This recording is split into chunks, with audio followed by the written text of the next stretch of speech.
As we start chapter 4, the first section looks at inverses, inverse functions. For today, we're going to look at identifying if two functions are inverses, and then tomorrow we'll learn about writing inverses. First off, if we have a function that's denoted f of x, its inverse notation is f of negative 1 to x. So my notation here to tell me if I'm talking about inverses is at negative 1 power. So that would be my notation. Now when I'm talking about inverses, well, inverse is just a fancy math way of saying opposites. Everything's the opposite. I have a function, and it's the exact opposite of that function is its inverse. There are certain properties, and again, you can think of the word opposite. If I look at my table of my function, the xy table, the inverse table is the opposite of that. So where all my x values for my original become all of my y values for the inverse. All of my y values for the original is the x values of the inverse. In the next slide, I'll show you examples of these. Next is the domain and range are also reversed. So the domain of the original function becomes the range of the inverse. And the range of the original becomes its domain. And then if I were to graph them, both on the same xy plane, I would see that they're reflected or symmetrical along my linear function, y equals x. So here's our three main properties of inverses. Now looking at the table, I have my function, and here is x values, here's its y values. Where I have x values of negative 2, negative 1, 0, 1, and 2, those will become the y values of my inverse. Negative 2, negative 1, 0, 1, and 2. I saw that before. And if I look at the y values of my function, those will become the x values of the inverse. 4, 6, negative 7, 1, and 8. Okay. Couple of things to note. Did you notice me change any signs? No. No. So the signs don't change. That's not what I mean by opposite. I mean the x and y values get flipped, right? Exactly the same. X becomes y, y becomes x. You're going to use the exact same numbers, but you're going to flip their coordinates, their positions. So that's what the table looks like. Y over to x and equal to y. Now, if I were to determine the domain and range of my original function, so square root of x plus 2, its domain is negative 2 and to infinity. Its range is 0 to infinity. Its inverse is the exact opposite of that. So the inverse of that function is x squared minus 2. Where I see where the original function's domain was from negative 2 to infinity, that becomes the range of the inverse. And then likewise, the range of my original function becomes the domain of the inverse. So they flip. Just like in the table, the x, y is flipped, the domain and range So the x gets gets flipped. the square root cancels out. And Kind of. We're going to talk about that later. What's the opposite of square root? Cube? oh, Square root. Square. It's square. Yeah. So we'll see that here in a couple slides. Now, as far as the graph, I have graphed two inverses. The next two functions we're going to talk about is exponential and log. Exponential means growing really fast. Notice how it just skyrockets here. Well, what's the opposite of growing really fast? Growing really slow. So this will level out, and you'll get so much to a point where you don't think it's increasing, but eventually, or it is. So notice how I graphed y equals x. This is our inverse line here as far as graph. If I were to take this sheet of paper, this picture, and fold it along this dotted line, would my exponential fold right on top of the log? Yeah, it should. That's how inverses work.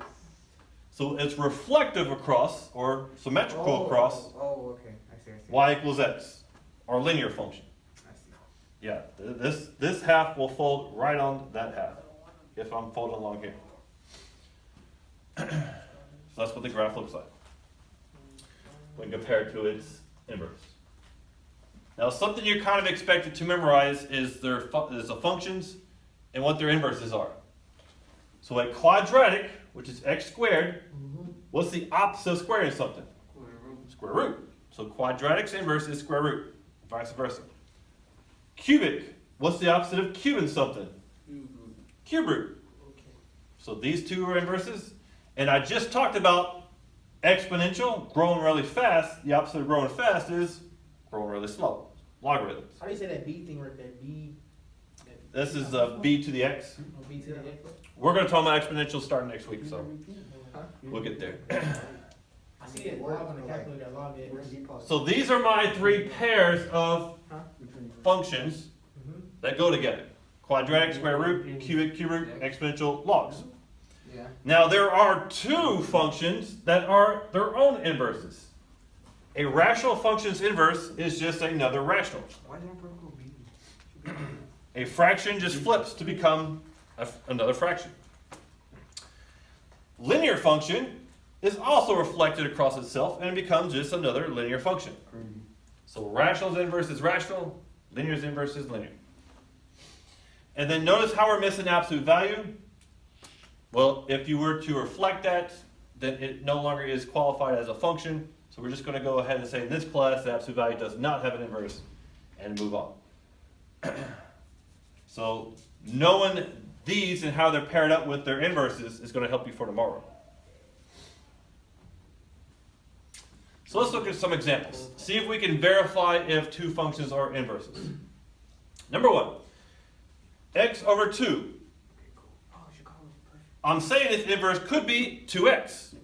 So I need to verify that the function x over 2 and its inverse is 2x. What I want to do, this is what I want you to do today, is to put both of them in the calculator. So first function x over 2, next function 2x. Graph, does that look like they'll be symmetrical along the y equals x? Well, maybe. Let me put y equals x in there. Yes. They kind of look symmetrical along the black line. But there will be some cases where it's kind of hard to eyeball it. So what I recommend you do instead is go to second table and look at the table. Let's look at point -6, -3. So my blue is one function, the red is another. What's the inverse of -6, -3? Oh, bro, I went all the way down to the bottom. Well, that's fine. I mean, you can pick any coordinates really. -6, -3. Flip that. I'm looking for -3, -6. -6. Whoa. Dude. Hey, they're inverses, right? Whoa, dude. -4, -2. What's the inverse of that? 2. -2, -4. Whoa, dude. Let's see. 2, 1. What's that flipped? 1, 2. 1, 2. Wait a minute. These are inverses. Wait. So this is how I want you to verify inverses. Crazy, right? Just like how you want to go talk to right now. All right, so number one, yes, these are inverses. Number two, 5x minus 7, is its inverse 7x plus 5? No. Let's see. Put that in the calculator. Let's do it. Yeah, let's put it in the calculator. So we want to put it in our y1 and y2. I was going to say something about 5x minus 7 and 7x plus 5. Let's look at the table. Let me find a spot where I can, oops, it was up here. Although I think there's some down here that I find. All right. Are these inverses? Hold up, second No. table. No. What point did you look at? 0. 1 and negative. Okay, 0, -7, what's its inverse? -7, 0. -7, 0. I have -7, ooh, -44. They're not inverses. You can really pick any point, 1, -2. I need -2, 1. Oh, that's a 9. 9. So number 2 is a no. We saw this one was yes. Just a foreshadow for tomorrow. I said opposite, right? What's the opposite of dividing by 2? Multiplying by 2. They're inverses. So go ahead while I take attendance, answer 3 and 4. Find out if those two are inverses. And look to see at the table if they're inverses. No. Let's see if I can find ones I can compare here. So, let me look at my first one here. 3 and 2, its inverse would be 2 and 3. Oh, 45. Nope. It only needs to fail once to get a big old no. Those are not inverses. No, stop. Next, number 4, x over 4 minus 5 and 4 Yes. times x Yes. plus 5. Yes. Yes. Already right there, you've seen it. That spider, boy, you see that spider over there? Where? Let's see. So x over 4, x over 4, with a minus 5, Yeah. minus 5, and 4 times x plus 5. Go to the table. Let's see if I can find something that comes out to be about a whole number here. There we go. What do you see? Negative 4 and 4. negative 6. -4, -6. What would be the inverse? Negative 6 Negative and 6, negative 4. negative 4. There you go. There, bam, there you go.